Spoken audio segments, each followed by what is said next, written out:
Hello everybody, back here again for our vlog day. Today is Thursday the 3rd, and today was a lovely day outside most of the day. We had some pretty heavy rain at one point, but overall not too bad. It didn't last all day, so it worked out well. So went ahead, ended up getting up this morning super early like I do to get the puppy around and all the fun that comes with the puppy. So we went ahead and basically got that taken care of. Hung out with them. I end up actually heading back to bed. I'm going to test this today and see what happens here if I was to leave him out with Bruce and then go back in and lay down next to my wife in the bed instead of letting him cuddle up at my feet on the couch. So it worked out pretty well. I heard him out there kind of moving around a little more than normal, but it is what it is. So I got up after that when Karen finally got up, started moving around, and took him outside. We played and had a good time and whatnot. Had a few other things to get taken care of here, nothing major. Karen headed off to work.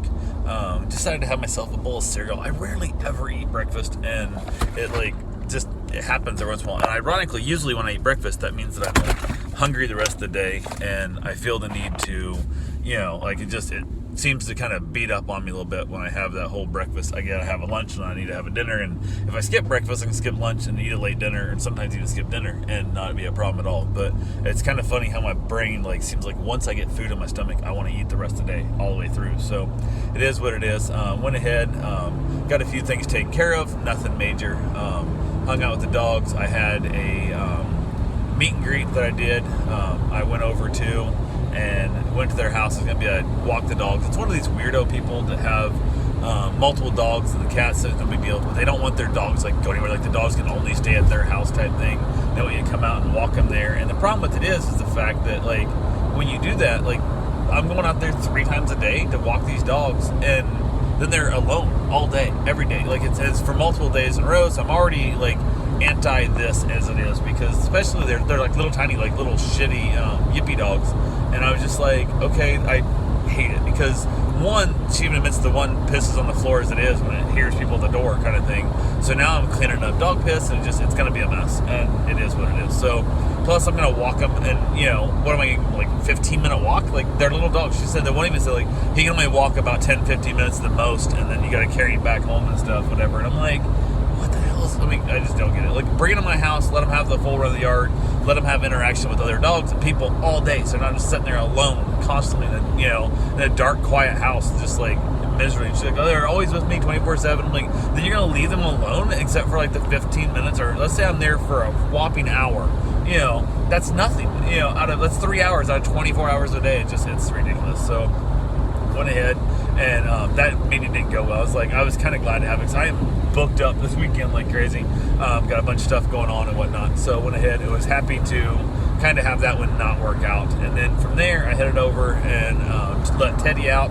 Teddy's a dog that we were house setting, and they believe he is very dog aggressive. So that's why they want their dog watched at their house. And it's basically those things. He's fine during the day. They go to work, so it's not a big deal. But they let him out this morning when they left. I went over there and basically gave him a walk, and took him for a nice little walk. Actually went back by the golf course, had a little cigar with him and stuff, went for a walk around the neighborhood, saw some yippy ass little dogs, I think they were little Boston Terrier things, that were just barking their ass off. My assumption is they must have electric fence, because they're in the front yard, no leash, going crazy. And he I got the feeling he wanted to go play with them. That's what it looked like to me. Not he wanted to go eat them. And I kind of gave him a little bump and said ignore, and it kind of calmed him down a little bit. Walked on past, it all went fine. I think he would get along just fine with Bruce and stuff.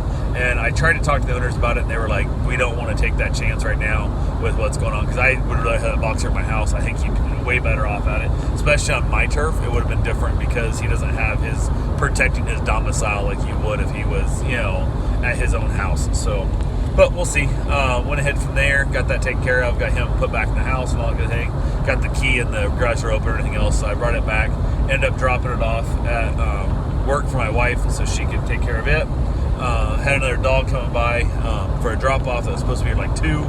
They didn't show up. I finally texted him hey, do we have an ETA? He goes, no, not yet. We don't know what's going on. Waiting for my husband to get a hold of me when it's going to be. So I had a few other things done. I was up outside after I got back from walking Teddy. and it started raining. It was like, it's funny, I said, it's midday, I'm going to have a cigar. So, because I didn't know what the rest of my afternoon was going to entail. So, went ahead and lit it up, and I was enjoying a nice cigar, playing with the dog, and we were having a good time, and all the fun that comes with it. And it started raining out of nowhere, and it started raining hard. Like, it was like pouring down. So Bruce went inside. The pup went inside for like a moment and then came back out before I even got the door shut. And he was like, nope, I want to be out here. And I'm like, okay, dude, you hate the rain. Like, he 99% of the time just like never wants to play in the rain, doesn't want to be on the rain at all. So he kind of confused me. And it got to blowing and raining hard enough. I pulled the curtains on the side of the pergola out there, so I couldn't really see when he was doing stuff, but he was out there playing the rain. I kept calling him back and whatnot, and the little shit ate one of my starter trays that I had, trying to start some new succulents and whatnot, and he decided to, I guess, apparently since he thought he couldn't be seen because of the curtains, and he got away with it, little shit. He ate up one of my trays and lost a couple of my succulents to start. That just sucks, because one of them is one that I've been trying to get started multiple times, and it might be the one he's after. He has eaten that damn thing like 4 times, and I'm about out of chances to get it started. So I'm going to have to build some kind of like cage around it, or build it up on like a giant shelf on the wall or something. I don't know what I got to do, but I might have to set that one inside the house and keep it away from on the counter or by the sink or something, because he is literally just destroying my succulents and my starts. I had a couple other seeds I was starting to need killed, and he loves to eat the plastic trays, and I'm sure they're fun because they're soft. Just stop taking the ones with the dirt in them, man. I'll give you one. I don't care. Just stop eating my dirt ones. But so I got done with that. The rain finally cut back a little bit, so it was just kind of a slow-ass drizzle for quite a while there. Went ahead, finally heard from the little ones getting dropped off, and they said they're going to drop the dog off like 6. I had a dog meet and greet that I was supposed to meet a new dog. They want me to walk the dog while the owner goes over to the West Coast to Florida, not the country, Florida, to his mom's wedding. They want me to go walk the dog a couple days there, and then basically figured out. So like Friday and Saturday, and then Sunday morning a.m. early, he'll be back home Sunday. So went ahead. That was supposed to be like 4 o'clock. He did text that he was not going to make it at 4, and I'm like, okay, cool. Because if he was going to be there, it was going to be right at 4. That would give me time to do a meet and greet real quick, then bust ass home to get back the puppy. And he said it was going to be after 6, and I said, okay, not a big deal. They dropped they went and came pick the puppy up. He was cool, got that taken care of. They came and dropped the new dog off, which I've watched before. He's a little snoring pug. He's super cute, but man, he's old and kind of dumb, and hides behind curtains and just literally stares there and like barks at nothing because his eyes are covered by the curtain. But he's so funny. But he's a great little lover. He just cuddles, follows you around. He's like a Velcro dog. He don't care. So they dropped him off, and then I got a text from the guy. He said he's on his way home. I said, cool, I'll head that way. So I jumped in the motorcycle, headed over, and the skies were looking like it was going to get rained on. I'm like, long as I can get there, have the meet and greet before I get rained on, I'll be fine. It's getting rained on the way back. I don't care. It's showing at somebody's house for a meet and greet, just pouring water out of your shoes is usually not the best first impression for people. So get there, get off the bike, check the text, and it basically says, took the dog for a run, I'll be back in 15 minutes. And I was like, I almost pieced out right then. I was like, fuck you. Like, no, how that shit works and stuff. That's not how it works at all. You could have I'm like, no. So I'm like, hey man, I'm here. So he cut his run back, short, came back. So it wasn't too far off. It was more of just that annoyance that you thought I should be cool with, just like, waiting another 15 minutes for you to show back up when you're done with your run, like with the dog. Because I understand the dog's been in the house all day, but dude, I don't know, just, you could have said, hey, why don't you show up in like 40 minutes or so? I'm going to take the dog for a run. Don't, make me think I'm heading over to meet you right now. But so I got there, met the dog. Dog's fine. He doesn't think he thinks the dog can be aggressive. He's seen the dog be aggressive to other dogs, so he doesn't want the dog coming to my house either. So and some of these, and then again, it's not as bad. This dog's at home alone all day, every day. So it's not as big a deal to let that dog out 3 times a day and take it for an hour-long run, midday there in the process to keep it wore down a little bit and the whole thing. So, but I went ahead, said to hell with it, met with him, went back, talked to the mom, booked out the stay, so we got that booked up and everything. So I went back, and I thought I was gonna get rained on. Like, it was literally like I saw a couple drops hitting the windshield on the bike, and I'm like, oh, it's gonna get wet. I'm gonna get wet, and it didn't. It basically stopped out, so I was good to go and the whole thing. So I had really nothing to worry about. So got back to the house, ended up outside, ended up having some lasagna for dinner, leftovers. I've been kind of over that. I got 1 day's left to eat of it, so I might try to eat tomorrow for lunch, because I'm kind of over the lasagna thing. I need to get it out of my life. I've had it for too many days now.